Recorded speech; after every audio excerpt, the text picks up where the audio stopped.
Urte honetan domotikako moduluan 3 teknologia desberdinekin ibili gara lanean. Lehenengoa zentralidade bat izan zen.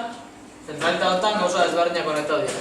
Lehenengo eta behin, etxeko lehenengo zonan, 2 intrusiñoko sentsore konektatu dira, alarma baten gainean aktu egin daudenak. Etxeko bigarren zonan, beste intrusiño sentsore bat jarri da, infragorri teknologiakin.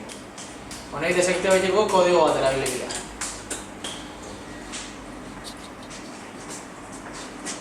Auta gero, temperatura sentsore bat jarri du, honek rele baten gainean aktu egin dugu, eta termostatoa simple ditu.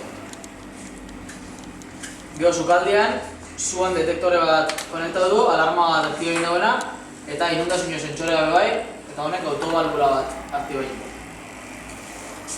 Aparatua logo izan da, eta honetan detektore krepuskular bat konektatu du.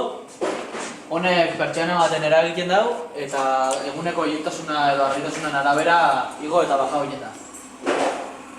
Hontaz aparte, pertsiania aukeria dako pultsadore bidez funtzionaileko.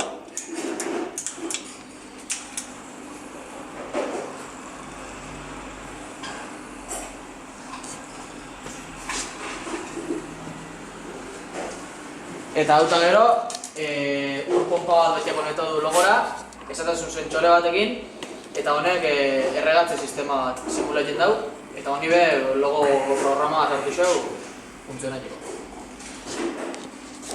Eta atzenengo erabili duen teknologia KNX metodoa izan da, eta honekin lortu gura izan duna da, eta lortu duna 3 bonbilak eta 2 pultsadorekin 3 estena desberdin lortzea izan da.